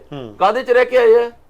ਦੇਖੋ ਸਰ, ਇੱਕ ਗੱਲ ਦਾ ਜੇ ਕੁਐਸਚਨ ਕੀਤਾ ਉਹਦਾ ਜਵਾਬ ਵੀ ਲੈਣਾ ਪਊਗਾ, ਔਰ ਉਹਦੇ ਜਵਾਬ ਚੋਂ ਜਿਹੜੇ ਕੁਐਸਚਨ ਉੱਠਣਗੇ ਉਹਨਾਂ ਦਾ ਵੀ ਜਵਾਬ ਦੇਣਾ ਪਊਗਾ। ਫਿਰ ਜਿਹੜੇ ਇੰਨੇ ਪੁਲਿਸ ਅਫਸਰ ਫੇਕ ਐਨਕਾਊਂਟਰਾਂ ਚ, ਆ ਪਿੰਕੀ ਕੈਟ ਪਿੱਛੇ ਜੇ ਆਇਆ ਸੀ, ਉਹ ਕੀ ਦੱਸ ਰਿਹਾ ਸੀ ਸਾਰਿਆਂ ਨੂੰ?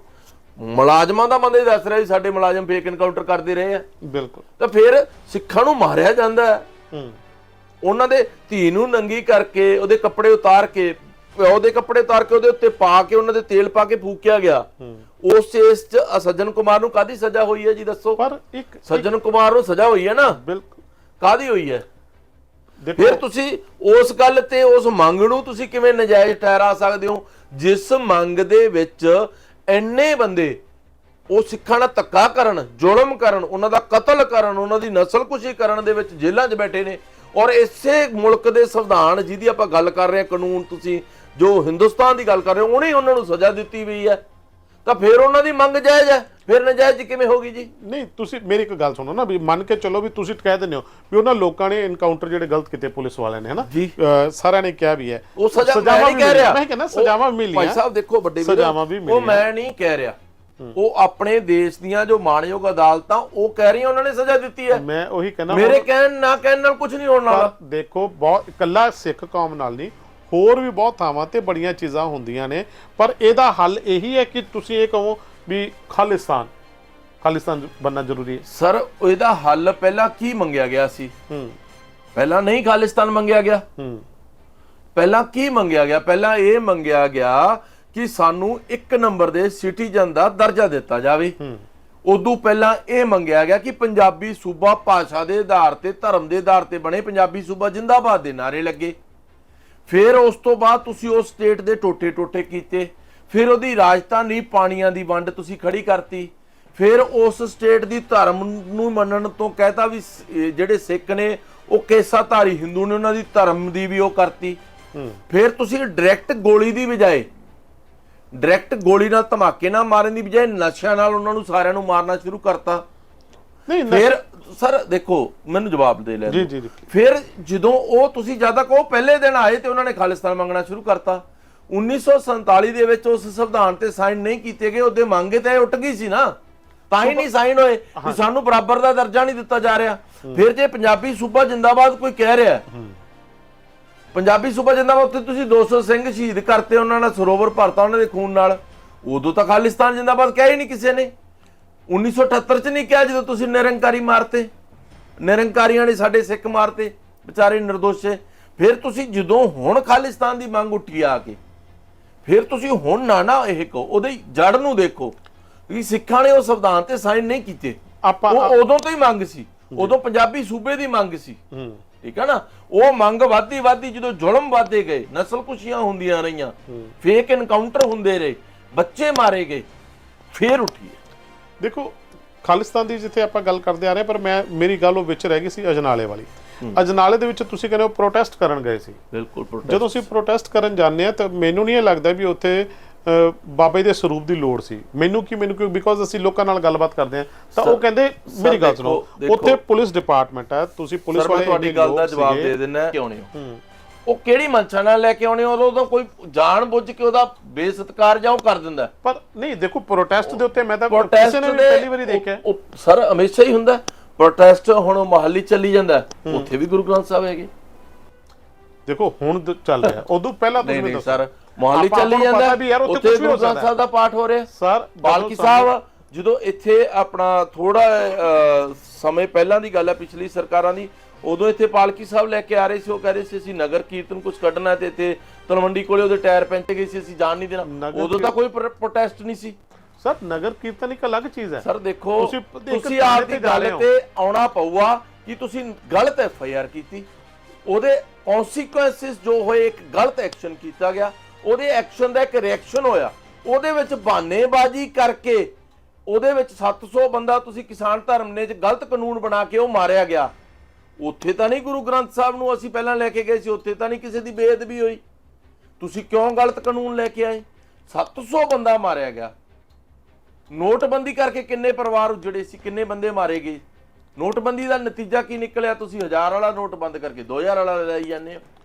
ਪਰ ਦੇਖੋ ਸਰ ਦੇਖੋ ਸਰਕਾਰਾਂ ਜੋ ਵੀ ਦੇਖੋ ਜੋ ਵੀ ਹੋਇਆ, ਕਿਤੇ ਵੀ ਹਿੰਸਾ ਹੁੰਦੀ ਹੈ, ਕਿਸੇ ਦੇ ਵੀ ਕੋਈ ਸੱਟਾਂ ਵੱਜਦੀਆਂ ਨੇ ਜੀ, ਉਹ ਪੰਜਾਬ 'ਚ ਰਹਿੰਦੇ ਸਾਰੇ ਸਿੱਖ ਹੈ ਜੀ ਜਾਂ ਪੰਜਾਬੀ ਹੈ, ਬਥੇਰੇ ਧਰਮਾਂ ਦੇ ਲੋਕ ਇੱਥੇ ਰਹਿੰਦੇ ਨੇ। ਉਸ ਪ੍ਰੋਟੈਸਟ ਕਰਨ ਵਾਲੇ ਜਾਂ ਕਰਾਉਣ ਵਾਲੇ ਜਾਂ ਜੋ ਉੱਥੇ ਹਿੰਸਾ ਹੁੰਦੀ ਹੈ ਕੋਈ ਵੀ, ਉਹ ਇੱਕ ਕੋਈ ਚੰਗੀ ਚੀਜ਼ ਨਹੀਂ ਹੈ। ਚਾਹੇ ਉਹ ਸਿੱਖਾਂ ਦੇ ਸੱਟਾਂ, ਸਾਡੇ ਬੰਦੇ ਵੀ ਇੰਜਰਡ ਹੋਏ ਨੇ, ਸਿੱਖਾਂ ਦੇ ਬੰਦੇ, ਔਰ ਆਪਣਾ ਮੁਲਾਜ਼ਮ ਵੀ ਸਿੱਖ ਨੇ, ਉਹ ਵੀ ਇੰਜਰਡ ਹੋਏ ਨੇ। ਉਹ ਕੋਈ ਚੰਗੀ ਚੀਜ਼ ਨਹੀਂ ਹੋਈ, ਬਟ ਉਹਦੀ ਜੋ ਬਿਗਨਿੰਗ ਹੈ, ਜੋ ਦੇਖੋ ਕੋਈ ਵੀ ਦਰਖਤ ਹੈ ਉਹ ਜੜ੍ਹਾਂ ਤੋਂ ਹੀ ਖੜਦਾ ਹੈ, ਉਹ ਪੱਤਿਆਂ ਤੋਂ ਨਹੀਂ ਖੜਦਾਗਾ। ਜੜ ਉਹ ਲਾਈ ਗਈ ਕਿ ਸਿੱਖਾਂ ਨਾਲ ਧੱਕਾ ਕੀਤਾ ਗਿਆ। ਇੱਕ ਬੰਦੇ ਨੂੰ ਨਜਾਇਜ਼ ਚੱਕਿਆ ਗਿਆ, ਉਹਨੂੰ ਨਜਾਇਜ਼ ਤੰਗ ਪਰੇਸ਼ਾਨ ਕੀਤਾ ਗਿਆ, ਉਹਦੇ ਤੇ ਤਸ਼ੱਦਦ ਕੀਤਾ ਗਿਆ, ਫਿਰ ਉਹ ਸਿੱਖਾਂ ਦੇ ਹਿਰਦੇ ਵਲੂੰਦਰੇ ਗਏ, ਉਹਨਾਂ ਨੇ ਇੱਕ ਮੰਗ ਚੱਕੀ, ਉਸ ਤੋਂ ਬਾਅਦ ਉਹ ਇੱਕ ਪ੍ਰੋਟੈਸਟ ਹੋਇਆ, ਉਹਦੇ ਵਿੱਚ ਕੁਝ ਘਟਨਾਕ੍ਰਮ ਇਹੋ ਜਿਹੇ ਹੋ ਗਏ, ਸਾਰਿਆਂ ਬੰਦਿਆਂ ਨੂੰ ਹੀ ਉਹਦਾ ਨੁਕਸਾਨ, ਸੱਟਾਂ ਝੱਲਣੀਆਂ ਪਈਆਂ। ਬਟ ਜੇ ਤੁਸੀਂ ਇਹ ਕੰਮ ਹੀ ਕਰਨੇ ਬੰਦ ਕਰ ਦੋ, ਇਹ ਝੂਠੇ ਮੁਕਾਬਲੇ, ਇਹ ਫੇਕ ਇਨਕਾਊਂਟਰ, ਇਹ ਸਿੱਖਾਂ ਦੇ ਬੱਚਿਆਂ ਨੂੰ ਮਾਰਨਾ, ਇਹ ਨਸ਼ੇ ਦੇ ਵਿੱਚ, ਤੁਸੀਂ ਇੱਕ ਗੱਲ ਦੱਸੋ, ਕਿੰਨੇ ਨਸ਼ੇ ਦੇ ਕੇਸਾਂ 'ਚ ਪੁਲਿਸ ਮੁਲਾਜ਼ਮ ਅੰਦਰ ਨੇ ਜਿਨ੍ਹਾਂ ਤੋਂ ਚਿੱਟਾ ਫੜਿਆ ਗਿਆ ਜਾਂ ਨਸ਼ੇ ਫੜੇ ਗਏ? ਇਹ ਭੋਲਾ ਜਿਹੜਾ ਐਡਾ ਫੇਮਸ ਹੋਇਆ, ਜਿਹਦਾ ਕਾਂਡ ਹੋਇਆ, ਜਿਹਨੇ ਐਡੇ ਵੱਡੇ ਪੋਲੀਟੀਸ਼ੀਅਨ ਦਾ ਨਾਮ ਲੈਤਾ ਸੀ, ਉਹ ਕੌਣ ਸੀ? ਪੁਲਿਸ ਮੁਲਾਜ਼ਮ ਹੀ ਸੀ ਨਾ। ਬਿਲਕੁਲ। ਫਿਰ ਉਸ ਗੱਲ ਤੇ ਆਉਣਾ ਪਊਗਾ ਵੀਰ ਜੀ ਕਿ ਦੇਖੋ ਜਦੋਂ ਤੁਸੀਂ ਬਿਗਨਿੰਗ, ਜਦੋਂ ਖੇਤ ਵਾੜੀ ਖੇਤ ਨੂੰ ਖਾਣ ਲੱਗ ਜੇ, ਫਿਰ ਕੌਣ ਰਖਵਾਲਾ? ਹੁਣ ਰਾਖੀ ਤੁਸੀਂ ਕਿਹਨਾਂ ਨੂੰ ਦਿੱਤੀ ਵੀ ਹੈ? ਪੋਲੀਟੀਸ਼ੀਅਨਸ ਨੂੰ ਜਾਂ ਪੁਲਿਸ ਮੁਲਾਜ਼ਮਾਂ ਨੂੰ? ਹੋਰ ਕੌਣ ਰਾਖੀ? ਬਿਜਲੀ ਵਾਲੇ ਤਾਂ ਨਹੀਂ ਰਾਖੀ ਕਰਦੇ, ਸਾਡੇ ਵਰਗੇ ਮਾਸਟਰ ਤਾਂ ਨਹੀਂ ਰਾਖੀ ਕਰਦੇ, ਪੱਤਰਕਾਰ ਰਾਖੀ ਨਹੀਂ ਕਰਦੇ, ਨਿਊਜ਼ ਦਿੰਦੇ ਆ। ਉਹਦੇ ਨਾਲ ਡਾਇਰੈਕਟਲੀ ਇਨਡਾਇਰੈਕਟਲੀ ਰਾਖੀ ਹੋ ਜਾਂਦੀ ਹੈ ਸਮਾਜ ਦੀ, ਇੱਕ ਚੌਥਾ ਸਤੰਭ ਮੰਨਿਆ ਜਾਂਦਾ। ਪਰ ਅਸਲ ਰਾਖੀ ਕੌਣ? ਆਰਮੀ ਹੁੰਦੀ ਹੈ, ਪੁਲਿਸ ਮੁਲਾਜ਼ਮ ਹੁੰਦੇ ਆ। ਜੀ ਜੀ ਜੀ ਬਿਲਕੁਲ। ਤਾਂ ਜਦੋਂ ਉਹ ਆਪ ਹੀ ਚਿੱਟੇ ਦੇ ਕੇਸਾਂ 'ਚ ਅੰਦਰ ਨੇ, ਕਰਪਸ਼ਨ ਦੇ ਕੇਸਾਂ 'ਚ ਕਿੰਨੇ ਅੰਦਰ ਨੇ, ਇਵਨ ਪੋਲੀਟੀਸ਼ੀਅਨਸ ਵੀ, ਕਿੰਨੇ ਪੋਲੀਟੀਸ਼ੀਅਨਸ ਫੜੇ ਜਾਂਦੇ ਆ ਕਰਪਸ਼ਨ ਦੇ ਕੇਸਾਂ 'ਚ, ਨਸ਼ੇ ਦੇ ਕੇਸਾਂ 'ਚ, ਕਿੰਨੇ ਬੰਦੇ ਅੰਦਰ ਲਾ ਕੇ ਆਏ ਆ ਨਸ਼ੇ ਦੇ ਕੇਸਾਂ 'ਚ, ਪੋਲੀਟੀਸ਼ੀਅਨਸ ਵੀ। ਤਾਂ ਉਹਦੇ ਵਿੱਚ ਤੁਸੀਂ ਜੇ ਸਮਾਜ ਚੰਗਾ ਸਾਫ਼ ਸੁਥਰਾ ਹੁੰਦਾ, ਜੇ ਉਸ ਦੇ ਵਿੱਚ ਆਹ ਕੁਰੀਤੀਆਂ, ਆਹ ਚੀਜ਼ਾਂ ਨਾ ਹੁੰਦੀਆਂ, ਤੇ ਤੁਸੀਂ ਇੱਕ ਗੱਲ ਸਮਝਣ ਦੀ ਕੋਸ਼ਿਸ਼ ਕਰੋ, ਜੇ ਜੀਰੇ ਵਾਲੀ ਫੈਕਟਰੀ ਸਿੱਖਾਂ ਨੇ ਧਰਨਾ ਲਾ ਕੇ ਬੰਦ ਕਰਾਈ, ਉੱਥੇ ਵੀ ਦੰਗਾ ਫਸਾਦ ਹੋਇਆ ਸੀ। ਜਿਹੜੇ ਧਰਨੇ ਹੋਏ ਸੀ, ਆਪਣਾ ਮੁਜ਼ਾਹਰੇ ਹੋਏ ਸੀਗੇ 3 ਕਾਨੂੰਨਾਂ ਦੇ ਖਿਲਾਫ, ਕਾਲੇ ਕਾਨੂੰਨਾਂ ਦੇ ਖਿਲਾਫ, ਉੱਥੇ ਹਰ ਇੱਕ ਧਰਮ ਦਾ, ਹਰ ਇੱਕ ਸਮਾਜ ਦਾ, ਹਰ ਇੱਕ ਸਟੇਟ ਤੋਂ ਕਿਸਾਨ ਹੋਇਆ, ਉੱਥੇ ਵੀ ਦੰਗਾ ਫਸਾਦ ਹੋਇਆ, ਮਾਰਕੁੱਟ ਹੋਈ, 700 ਬੰਦਾ ਮਾਰਿਆ ਗਿਆ। ਤਾਂ ਤੁਸੀਂ ਇੱਕ ਉਸ ਚੀਜ਼ ਨੂੰ ਸਮਝੋ ਕਿ ਜੇ ਜੀਰੇ ਵਾਲੀ ਫੈਕਟਰੀ ਬੰਦ ਕਰਾਈ ਗਈ, ਉਹਦੇ ਵਿੱਚੋਂ ਜੋ ਗੰਦਾ ਲਾਣ ਦਾ ਪਾਣੀ ਸੀ, ਉਹ ਕੱਲੇ ਸਿੱਖ ਨਹੀਂ ਪੀਂਦੇ। ਉਹ ਜੇ ਕੋਈ ਗੰਦੀ ਹਵਾ ਹੁੰਦੀ ਹੈ, ਉਹ ਕੱਲੇ ਸਿੱਖਾਂ ਨੂੰ ਨਹੀਂ ਮਿਲਦੀ। ਜੇ ਨਸ਼ਾ, ਉਹਦੇ ਨਾਲ ਕੱਲੇ ਸਿੱਖ ਧਰਮ ਦੇ ਬੱਚੇ ਨਹੀਂ ਮਰਦੇ, ਹਰ ਇੱਕ ਧਰਮ ਦੇ ਬੱਚਿਆਂ ਦਾ ਨੁਕਸਾਨ ਹੁੰਦਾ ਹੈ। ਉਹ ਅਮਰਤਪਾਲ ਜੀ ਜੋ ਕੰਮ ਕਰ ਰਹੇ, ਉਹ ਹਰ ਇੱਕ ਧਰਮ ਦੇ ਬੰਦੇ ਦਾ ਫਾਇਦਾ, ਉਹਨੂੰ ਬਚਾਉਣ ਦੀ ਕੋਸ਼ਿਸ਼ ਕਰ ਰਹੇ ਨੇ। ਅਸੀਂ ਕਿਸੇ ਬੰਦੇ ਨੂੰ ਇਹ ਨਹੀਂ ਕਹਿ ਰਹੇ ਵੀ ਅਸੀਂ ਕਿਸੇ ਮੁਸਲਮਾਨ ਨੂੰ ਫੜ ਕੇ ਜਾਂ ਕਿਸੇ ਹੋਰ ਧਰਮ ਹਿੰਦੂ ਨੂੰ ਫੜ ਕੇ ਜਾਂ ਕਿਸੇ ਕ੍ਰਿਸਚਨ ਨੂੰ ਫੜ ਕੇ ਜ਼ਬਰਦਸਤੀ ਸਿੱਖ ਬਣਾ ਦੇਣਾ। ਅਸੀਂ ਕਹਿ ਰਹੇ ਹਾਂ ਆਪਦੇ ਧਰਮ ਨੂੰ ਮੰਨੋ। ਮੈਂ ਆਪਦੇ ਧਰਮ ਨੂੰ ਮੰਨਣ ਲੱਗ ਗਿਆ, ਆ ਕੇ ਮੈਨੂੰ ਬਥੇਰੇ ਲੋਕ ਕਹਿੰਦੇ ਆ ਸਰ ਤੁਸੀਂ ਇਹ ਚੰਗਾ ਕੰਮ ਕੀਤਾ, ਠੀਕ ਹੈ, ਕਿਸੇ ਨੇ ਮੈਨੂੰ ਮਾੜਾ, ਹਾਂ ਮੈਨੂੰ ਕੁਐਸਚਨ ਜ਼ਰੂਰ ਕਰਦੇ ਆ, ਚੰਗੀ ਗੱਲ ਹੈ, ਸਵਾਲ ਕਰਨਾ ਚਾਹੀਦਾ, ਮੈਨੂੰ ਪੁੱਛਣਾ ਚਾਹੀਦਾ। ਪਰ ਜੇ ਤੁਸੀਂ ਵੀ ਆਪਦੇ ਧਰਮ ਨੂੰ ਮੰਨੋ, ਜੇ ਤੁਸੀਂ ਵੀ ਆਪਦੇ ਮੰਦਿਰ ਜਾਓ, ਜੇ ਮੰਦਿਰ ਜਾਂਦੇ ਹੋ ਤਾਂ, ਜੇ ਮਸਜਿਦ ਜਾਂਦੇ ਮਸਜਿਦ ਜਾਇਓ, ਜੇ ਤੁਸੀਂ ਚਰਚ ਜਾਂਦੇ ਚਰਚ ਜਾਇਓ, ਚੰਗੀ ਚੀਜ਼ ਹੀ ਸਿੱਖ ਕੇ ਆਓਗੇ। ਜੇ ਜੋ ਸ਼ਰਾਬ ਦੀ ਫੈਕਟਰੀ ਬੰਦ ਹੋ ਗਈ, 3 ਕਾਲੇ ਕਾਨੂੰਨ ਬੰਦ ਹੋ ਗਏ, ਇੱਕ ਜਾਲੀ FIR ਕੱਟ ਕੇ ਇੱਕ ਨਿਰਦੋਸ਼ ਬੰਦੇ ਨੂੰ ਤਸ਼ੱਦਦ ਕਰਕੇ ਅੰਦਰ ਕੀਤਾ ਗਿਆ, ਉਹਨੂੰ ਬਾਹਰ ਕਢਾ ਲਿਆ ਗਿਆ, ਤਾਂ ਉਹਦੇ ਵਿੱਚ ਜੋ ਹੋਏ ਉਹਦੀ ਨਾ ਗੱਲ ਕਰੋ। ਤੁਸੀਂ ਜੇ ਜੜ ਲਾਓਗੇ, ਬੀਜ ਬੋਓਗੇ ਗਲਤ, ਉਹਦੇ ਵਿੱਚ ਜ਼ਹਿਰ ਪਾਓਗੇ, ਫਿਰ ਉਹਦਾ ਬੂਟਾ ਉਹੋ ਜਿਹਾ ਹੀ ਲੱਗਣਾ। ਅੱਕ ਬੀਜੋਗੇ, ਅੱਕ ਹੀ ਲੱਗੂਗਾ। ਤੁਸੀਂ ਕੋਈ ਅੰਬ ਨਹੀਂ ਬੀਜਿਆ ਸੀ। ਦੇਖੋ ਗੱਲਾਂ ਦੇਖੋ ਉਹੀ ਹੋ ਰਹੀਆਂ ਨੇ। ਬਿਲਕੁਲ ਮੈਂ ਅਜਨਾਲੇ ਵਾਲੇ ਦੀ ਗੱਲ ਹੀ ਕਰ ਰਿਹਾ ਜੀ, ਉਹੀ ਦੱਸ ਰਿਹਾ ਵੀ ਉੱਥੇ ਬੀਜ ਕਿਹਨੇ ਬੀਜਿਆ? ਦੇਖੋ ਗੱਲ ਇਹ, ਬੀਜ ਬੀਜਿਆ ਤਾਂ ਅੱਗੇ ਦਰਖਤ ਬਣਿਆ ਉਹਦਾ। ਪਹਿਲਾਂ ਦਰਖਤ ਬਣ ਕੇ ਥੱਲੇ ਬੀਜ ਨਹੀਂ ਬਣਦਾ ਵੀਰ ਜੀ, ਪਹਿਲਾਂ ਬੀਜ ਲਾਇਆ ਜਾਂਦਾ, ਉਹ 'ਚ ਪਾਣੀ ਪਾਇਆ ਜਾਂਦਾ, ਫਿਰ ਦਰਖਤ ਬਣਦਾ। ਉਹ ਬੀਜ ਨਕਲੀ FIR ਸੀ। ਚਲੋ ਇਹ ਨਕਲੀ FIR ਸੀ ਜਿਹੜੀ ਉਹਨਾਂ ਨੇ ਕਹਿੰਦੇ ਨੇ ਵੀ ਅਸੀਂ ਵਾਪਸ ਲਈ, ਠੀਕ ਹੈ, ਜੋ ਇਹਨਾਂ ਨੇ ਗੱਲ ਕੀਤੀ। ਪਰ ਗੱਲ ਫਿਰ ਇਹੀ, ਗੱਲਾਂ ਬਹੁਤ ਨੇ, ਪਰ ਕੀ ਹੈ, ਮੈਂ ਤੁਹਾਨੂੰ ਇੱਕ ਗੱਲ ਦੱਸਦਾ ਨਾ, ਇਹ ਸੰਵੇਦਨਸ਼ੀਲ ਮੁੱਦਾ, ਇਸ ਕਰਕੇ ਮੈਂ ਕੁਝ ਜ਼ਿਆਦਾ ਸੁਣ ਰਿਹਾ। ਮੁੱਦੇ ਇਹਦੇ ਵਿੱਚੋਂ ਹੋਰ ਬਹੁਤ ਸਵਾਲ ਨੇ, ਪਰ ਇਹ ਪ੍ਰੋਗਰਾਮ ਹੈ ਜਿਹੜਾ ਅੱਜ ਬਹੁਤ ਲੰਬਾ ਹੋ ਗਿਆ ਤੇ ਮੈਨੂੰ ਇਹ ਲੱਗਦਾ ਵੀ ਇਹ ਲੜੀਵਾਰ ਇਹਨਾਂ ਨਾਲ ਗੱਲਬਾਤ ਆਪਾਂ ਨੂੰ ਅਗਾਂਹ ਕਰਦੇ ਰਹਿਣਾ ਚਾਹੀਦਾ, ਤਾਂ ਜੋ ਕਿਉਂਕਿ ਕਿਉਰਿਓਸਿਟੀ ਮਤਲਬ ਮੇਰਾ ਪੁੱਛਣ ਦਾ ਇਹ ਸੀਗਾ ਕਿ ਯਾਰ ਤੁਸੀਂ ਪਤਿਤ ਸਿੱਖ ਤੋਂ ਇੱਕ ਖਾਲਸਾ ਬਣੇ ਹੋ, ਉਹਦੇ ਪਿੱਛੇ ਕਾਰਨ ਕੀ ਹੈ? ਤੁਸੀਂ ਅੰਮ੍ਰਿਤਪਾਲ ਹੋਰਾਂ ਨੂੰ ਮਿਲੇ ਹੋ, ਉਹਨਾਂ ਤੋਂ ਕੀ ਤੁਹਾਨੂੰ ਇਹੋ ਜਿਹਾ ਲੱਗਿਆ ਕਿ ਤੁਸੀਂ ਅੰਮ੍ਰਿਤ ਛਕਿਆ? ਅੰਮ੍ਰਿਤ ਛਕਣਾ ਬਹੁਤ ਵਧੀਆ ਗੱਲ ਹੈ, ਚੰਗਾ ਲੱਗਿਆ ਕਿ ਤੁਸੀਂ ਗੁਰੂ ਵਾਲੇ ਹੋਏ ਹੋ, ਪਰ ਗੱਲ ਫਿਰ ਉੱਥੇ ਆ ਕੇ ਖੜਦੀ ਹੈ ਵੀ ਜਿਹੜੀ ਹੁਣ ਫਿਰ ਜਿਹੜੀ ਅਸੀਂ ਕਹਿ ਲਈਏ ਵੀ ਇੱਕ ਡਿਮਾਂਡ ਹੈ ਖਾਲਿਸਤਾਨ ਵਾਲੀ, ਉਹ ਜਿਹੜੀ ਹੈ ਉਹ ਫਿਰ ਉੱਠ ਰਹੀ ਹੈ। ਤਾਂ ਕਾਰਨ ਪੁੱਛਣਾ ਇਹੀ ਸੀਗਾ ਵੀ ਖਾਲਿਸਤਾਨ ਕਿਉਂ? ਠੀਕ ਹੈ, ਇਸੇ ਨੂੰ ਆਪਾਂ ਫਿਰ ਅੱਗੇ ਵੀ ਬਰਕਰਾਰ ਰੱਖਾਂਗੇ, ਅੱਗੋਂ ਇਹਨਾਂ ਨਾਲ ਗੱਲਾਂ ਬਾਤਾਂ ਕਰਾਂਗੇ। ਜੇ ਤੁਹਾਡੇ ਵੀ ਕੁਝ ਸਵਾਲ ਹੋਣਗੇ ਤਾਂ ਮੇਰਾ ਕੰਮ ਇਹ ਸਵਾਲ ਪੁੱਛਣਾ। ਜਿੰਨੇ ਮੈਂ ਸਵਾਲ ਇਹਨਾਂ ਨੂੰ ਪੁੱਛੇ ਨੇ ਲੋਕਾਂ ਦੀਆਂ ਗੱਲਾਂ ਸੀ, ਉਹ ਇਹਨਾਂ ਤੋਂ ਮੈਂ ਸਵਾਲ ਪੁੱਛੇ ਵੀ ਇਹ ਗੱਲਾਂ ਕਿਉਂ। ਇਸ ਕਰਕੇ ਆਪਾਂ ਅਗਾਂਹ ਵੀ ਇਹਨਾਂ ਨਾਲ ਗੱਲਬਾਤ ਕਰਾਂਗੇ। ਹੁਣ ਤੱਕ ਜਿੰਨੀਆਂ ਗੱਲਾਂ ਬਾਤਾਂ ਕੀਤੀਆਂ ਤੁਸੀਂ ਸੁਣੀਆਂ ਹੋਣਗੀਆਂ, ਤੁਸੀਂ ਕਮੈਂਟ ਕਰੋ।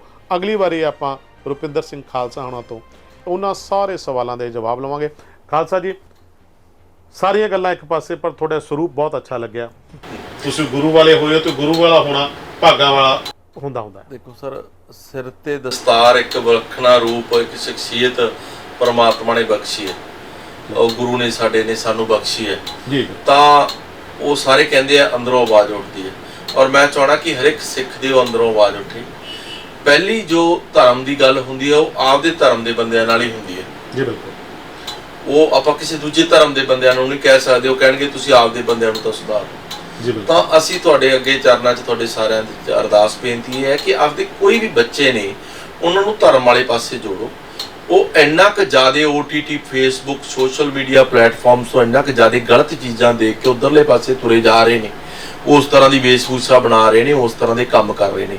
ਜੇ ਤੁਸੀਂ ਮੰਦਰ ਜਾਂਦਾ ਬੱਚਾ, ਤੁਸੀਂ ਮੰਦਰ ਨੂੰ ਮੰਨਦੇ, ਤੁਸੀਂ ਮੰਦਰ ਬੱਚੇ ਨੂੰ ਲੈ ਜਾ ਕਰੋ, ਵੱਧ ਲੈ ਜਾ ਕਰੋ, ਥੋੜਾ ਜਿਹਾ ਉਹਨਾਂ ਨੂੰ ਉਸ ਪਾਸੇ ਤੋਰੋ। ਜੇ ਮਸਜਿਦ ਜਾਂਦਾ ਕੋਈ ਬੱਚਾ ਜਾਂ ਚਰਚ ਜਾਂਦਾ, ਉਹਨਾਂ ਨੂੰ ਉਸ ਪਾਸੇ ਤੋਰੋ। ਗੁਰੂ ਘਰ ਵਾਲਿਆਂ ਨੂੰ, ਸਾਡੀ ਹਰ ਇੱਕ ਸਿੱਖ ਦੀ ਧਰਮ ਦੀ ਬੱਚੇ ਦੀ ਉਹਦੇ ਗੁਰੂ ਦੇ ਬੱਚੇ ਹੀ ਅਸੀਂ ਸਾਰੇ, ਉਹਨਾਂ ਦੀ ਜ਼ਿੰਮੇਵਾਰੀ ਹੈ ਕਿ ਅਸੀਂ ਆਪਦੇ ਧਰਮ ਵਾਲੇ ਪਾਸੇ ਜੋੜੀਏ। ਤਾਂ ਜੇ ਧਰਮ ਵਾਲੇ ਪਾਸੇ ਹਰ ਇੱਕ ਧਰਮ ਦੇ ਬੰਦੇ ਆਪਦੇ ਵਾਲੇ ਪਾਸੇ ਜੋੜਨਗੇ ਤਾਂ ਉਹ ਪਤਤਪੁਣਾ ਇਕੱਲੇ ਸਿੱਖਾਂ 'ਚ ਨਹੀਂ ਆ ਰਿਹਾ, ਉਹ ਸਾਰੇ ਧਰਮਾਂ 'ਚ ਆ ਰਿਹਾ। ਸਾਰੇ ਬੱਚਿਆਂ ਦਾ ਹੀ ਨਸ਼ੇ ਨਾਲ ਨੁਕਸਾਨ ਹੋ ਰਿਹਾ।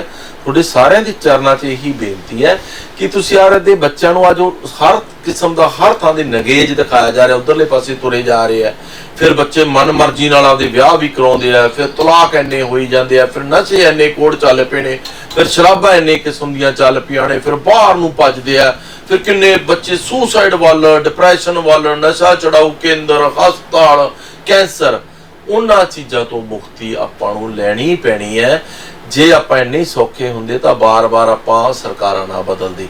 ਪਹਿਲਾਂ ਆਪਾਂ ਇੱਕ ਪਾਰਟੀ ਨੂੰ ਲਿਆਂਦਾ ਅਕਾਲੀ ਦਲ ਨੂੰ, ਫਿਰ ਉਹ ਤੋਂ ਬਦਲ ਕੇ ਆਪਾਂ ਕਾਂਗਰਸ ਲਏ, ਕਾਂਗਰਸ ਦੇ ਵਿੱਚ ਹੀ 2 ਮੁੱਖ ਮੰਤਰੀ ਆ ਗਏ, ਫਿਰ ਆਪਾਂ ਆਪ ਨੂੰ ਲਿਆਏ। ਜੇ ਇੰਨਾ ਹੀ ਸਿਸਟਮ ਚੰਗਾ ਸੀ, ਇਹ ਜਾਂ ਇਸ ਸਿਸਟਮ ਤੋਂ ਆਪਾਂ ਸੈਟੀਸਫਾਈਡ ਸੀ ਤਾਂ ਆਪਾਂ ਬਾਰ-ਬਾਰ ਉਹਨੂੰ ਨਾ ਬਦਲਦੇ।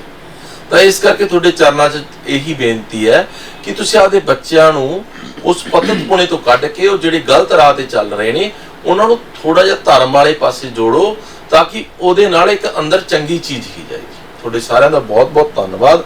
ਵਾਹਿਗੁਰੂ ਜੀ ਕਾ ਖਾਲਸਾ, ਵਾਹਿਗੁਰੂ ਜੀ ਕੀ ਫਤਿਹ। ਇਹ ਸੀ ਰੁਪਿੰਦਰ ਸਿੰਘ ਖਾਲਸਾ, ਈ ਸਕੂਲ ਦੇ MD।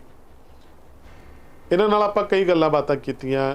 ਬੜੇ ਸਵਾਲ ਲੋਕਾਂ ਦੇ ਹੁੰਦੇ ਨੇ ਜੋ ਅਸੀਂ ਸਮਾਜ 'ਚੋਂ ਸੁਣਦੇ ਹਾਂ, ਕਿਉਂਕਿ ਅਸੀਂ ਜਿਹੜੇ ਸਵਾਲ ਕਰਨੇ ਨੇ ਉਹ ਲੋਕਾਂ ਦੇ ਸੁਣੇ ਹੋਏ ਹੁੰਦੇ ਨੇ, ਲੋਕਾਂ ਦੀਆਂ ਗੱਲਾਂ ਹੁੰਦੀਆਂ ਨੇ। ਉਹ ਇਸ ਕਰਕੇ ਅਸੀਂ ਹਰ ਤਰੀਕੇ ਨਾਲ ਅਸੀਂ ਇਹਨਾਂ ਤੋਂ ਪੁੱਛਣ ਦੀ ਕੋਸ਼ਿਸ਼ ਕੋਈ ਵੀ ਹੋਵੇ ਉਹਨਾਂ ਤੋਂ ਕਰਦੇ ਹੁੰਦੇ ਹਾਂ ਵੀ ਇਹ ਹੋਇਆ ਤਾਂ ਕਿਉਂ ਹੋਇਆ, ਜਾਂ ਤੁਸੀਂ ਚਾਹੁੰਦੇ ਹੋ ਇਹ ਹੋਵੇ ਤਾਂ ਕਿਉਂ ਹੋਵੇ।